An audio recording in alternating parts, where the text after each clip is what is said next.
ये जो जीत हुआ है, तो ये जीत का मतलब ये नहीं कि बीजेपी बहुत मजबूत और स्ट्रेटेजिकली जीती है, क्योंकि विपक्ष इतना कमज़ोर था। बोले कि हम अपना हेलीकॉप्टर को ट्रैक्टर बना दिए, उससे क्या फ़र्क पड़ता है। आप एक दिन में 500 लोगों का सभा कीजिए, लेकिन एक भी आदमी को कन्विंस नहीं कर पाइए, तो क्या ऐसा सभा।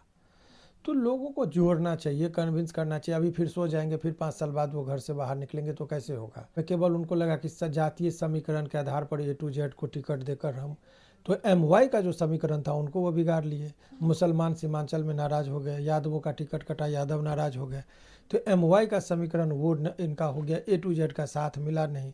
तो बहुत सारे फैक्टर, ये पूरी कंप्लीटली ये जिम्मेदारी लेना चाहिए तेजस्वी जी को। पर डे लालू यादव जी क्यों मिलते थे, अपने पिताजी से सीखना चाहिए। वो मिलते थे, लोगों का फीडबैक लेते थे कि तुम्हारे क्षेत्र में क्या है, कौन है। 5 साल तक मिलते रहे, अंतिम दिन उनको पता होता था कि वो आदमी मजबूत है और मेरा वफादार आदमी, उनको टिकट दिया जाता था। अब इलेक्शन का कमेटी के कहते हैं कि हमारा सर्वेयर है। कौन सा ऐसा सर्वेयर था कि तुमको रितु जायसवाल जैसे लोगों को टिकट काटने के लिए बोल दिया, जो निर्दलीय 65,000 वोट ले आके दिखा दिया। यानी कि जिस पर आपने भरोसा किया वही आपका वो कोई पैरामीटर नहीं था।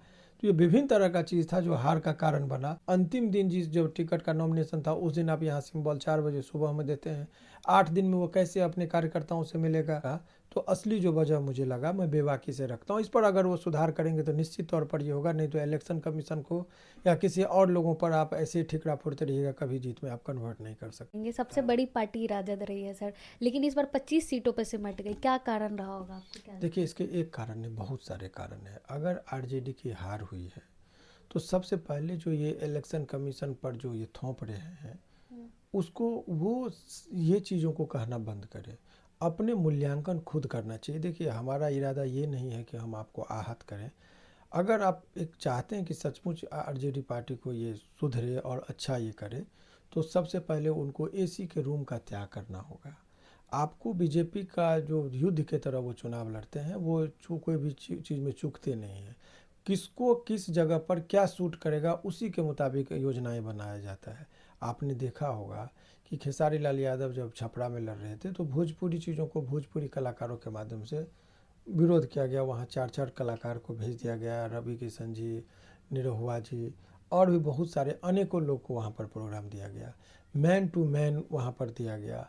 बहुत सुनियोजित तरीके से अमित शाह जी का जो था कि मेरा बूथ सबसे मजबूत का जो योजना था, एक बूथ 20 यूथ का जो नारा था, उन्होंने दिखाया बूथ पर काम करके। इन लोगों के पास क्या था, और योजनाएं जो थी कि अमित शाह जी जहाँ भी गए, वहाँ के सशक्त जितने लोगों थे कैंडिडेट से एक लिस्ट मांगा जाता था। अमित शाह जी स्वयं गृह मंत्री होते हुए लोगों से मिलते थे और उनको कहते थे कि आपका जो भी ग्रीवांश है भविष्य में हम देखेंगे। तो रूठे हुए लोगों को मनाया, नाराज लोगों को जोड़ा।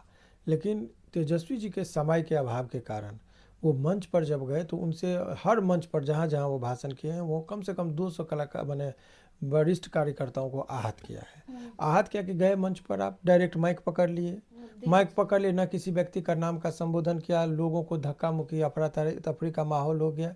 तो जो लोग आपके एनर्जी हैं, जो आपका के लिए दिन रात एक करते हैं, उनको आप धक्का देकर निकलवाएंगे, उनसे बात नहीं करेंगे, संबोधन के दौरान उनका नाम नहीं लेंगे, तो आपके लिए क्यों मरेगा। हर आदमी को, अब विधायक और MLA MP से किसी को कुछ नहीं लेना होता है।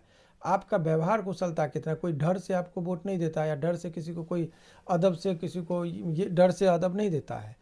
आपका व्यवहार ही अच्छा रहेगा तो आपको इज्जत और सम्मान मिलेगा। तो लगा लोगों को कि भाई हम इनके लिए कर रहे हैं, ये मंच पे ना मेरा नाम ले रहा है, ना संबोधन कर रहा है, इतना हम दिन रात जिंदाबाद करते हैं, ना टिकट मिल रहा है। तो ये तमाम तरह का फैक्टर रहा, जहाँ गए वहाँ लोग टूटा।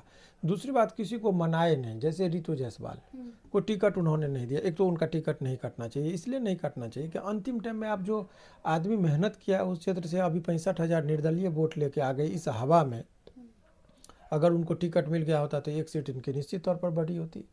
तो रितु जायसवाल का टिकट कटना, झंझारपुर में 40,000 वोट से पिछले बार हारा था महागठबंधन का उम्मीदवार, फिर से उन्हीं को टिकट देना, और इस बार 56,000 से वो हारे। वहाँ पर गुलाब यादव जैसे सभी लोग जानते कि निर्दलीय अपनी पत्नी को MLC बना लिया, उनको आपने दरकिनार किया, ना उनको मनाने गए, लेकिन गुलाब यादव स्वयं उनमें सट गए कि नहीं, हमको मदद करना है विचारधारा के वजह से। पप्पू यादव जी को हमेशा जाके जलील करना। आप अपनी व्यक्तिगत दुश्मनी को आप क्यों ला रहे हैं? और परिवार का कलह आज का नहीं था, पारिवारिक कलह भी लोगों को पता था कि तेज प्रताप जी रूठे हुए हैं, बहन जो है वो रूठी हुई है। उनका दौरान राबड़ी देवी जी का बयान कि हमको मेरा बेटा है तेज प्रताप, उनके प्रति भी हमारा सॉफ्ट कॉर्नर है। तो लोग गुमराह हो गए कि अरे ये तो दोनों बेटा को आशीर्वाद देंगे, वो कैसे, एगो को मुख्यमंत्री बना दीजिए और दूसरा को निर्दलीय जिता दीजिए। तो लोगों को लगा कि नहीं, त्याग नहीं है, राजनीति का मतलब त्याग होता है, बलिदान होता है। मुसीबत पड़ने पर भी सुने होंगे कि सम्राट अशोक को जब राजा बनना था तो 99 को भाई को मारकर यही अगम कुआं में फेंका था। तो राजा बनने के लिए आपको रिश्ते को बहुत अहमियत नहीं देना होता। नीतीश कुमार जी को देखिए, बेटा उनका प्रणाम कर रहा है, उनको भी धक्का देके एक हिसाब से साइड कर रहे हैं कि वो नहीं। तो ये सब चीज़ों का है। अगर आपका पारिवारिक सहयोग चाहिए राजनीति में, पारिवारिक विद्रोह नहीं चाहिए।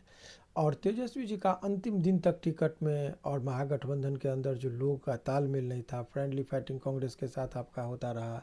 मुकेश सहनी को टिकट आप दे दिए, फिर आरजेडी भी दे दिया, फिर वो अंतिम दम तक लोग गुमराह होते रहे। सिंबल तो कई जगह पर बहुत सारे फैक्टर रहे। तो ये पूरी तरीके से आप समझिए। और ये इसलिए नहीं, मेरे हिसाब से ये जो जीत हुआ है, तो ये जीत का मतलब ये नहीं कि बीजेपी बहुत मजबूत और स्ट्रेटेजिकली जीती है, क्योंकि विपक्ष इतना कमज़ोर था। जैसे कि मान लीजिए इंडिया का अगर क्रिकेट का मैच यदि आप नेपाल से करा देंगे तो 10 विकेट से नेपाल हारेगा। तो ये क्या क्रिकेटर का नहीं है, ये नेपाल के जैसे कमज़ोर लोगों के साथ क्रिकेट में आपने लगा दिया, इसीलिए जीत हो गई। तो यही बातें थी यहाँ पर। एक एक पैसा का और कार्यकर्ताओं का कमी नहीं था। इनके कार्यकर्ताओं के पास बोले कि हम अपना हेलीकॉप्टर को ट्रैक्टर बना दिए, उससे क्या फ़र्क पड़ता है? आप एक दिन में 500 लोगों का सभा कीजिए, लेकिन एक भी आदमी को कन्विंस नहीं कर पाइए, तो क्या ऐसा सभा? तो लोगों को जोड़ना चाहिए, कन्विंस करना चाहिए। अभी फिर सो जाएंगे, फिर 5 साल बाद वो घर से बाहर निकलेंगे तो कैसे होगा?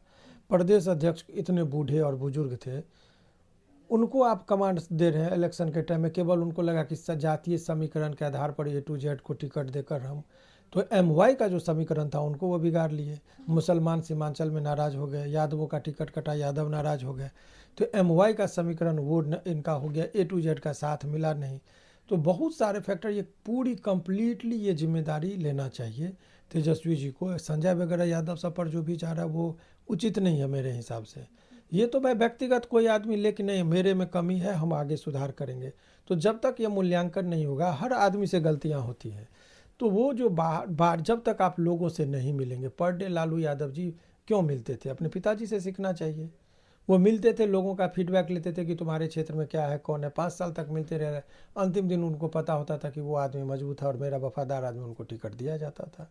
अब इलेक्शन का कमेटी के कहते हैं कि हमारा सर्वेयर है। कौन सा ऐसा सर्वेयर था कि तुमको रितु जायसवाल जैसे लोगों को टिकट काटने के लिए बोल दिया, जो निर्दलीय 65,000 वोट ले आके दिखा दिया? यानी कि जिस पर आपने भरोसा किया वही आपका वो कोई पैरामीटर नहीं था। तो ये विभिन्न तरह का चीज़ था जो हार का कारण बना। लोगों का अपमान, कार्यकर्ताओं को सम्मान नहीं देना, टिकट में जो है जो व्यक्ति जहाँ का लोकल था, स्थानीय लोगों को, अब बताइए फुलपरास में आप मधुबनी के आदमी को टिकट लेके भेज दिए, जो राजनीति के तौर पर बहुत सबल रहा। 2 दिन में जब अंतिम दिन, जिस दिन आपका था राजनगर जो हारे हैं, अंतिम दिन जिस जो टिकट का नॉमिनेशन था, उस दिन आप यहाँ सिंबल 4 बजे सुबह में देते हैं। 8 दिन में वो कैसे अपने कार्यकर्ताओं से मिलेगा? दूसरे क्षेत्र के आदमी को आप वहाँ का स्थानीय लोगों को नहीं देंगे। तो बहुत सारा फैक्टर था। सो ये कह देना कि जीत का और हार का तो असली जो वजह मुझे लगा, मैं बेबाकी से रखता हूँ। इस पर अगर वो सुधार करेंगे तो निश्चित तौर पर ये होगा, नहीं तो इलेक्शन कमीशन को या किसी और लोगों पर आप ऐसे ही ठिकरा फुरते रहिएगा, कभी जीत में आप कन्वर्ट नहीं कर सकते।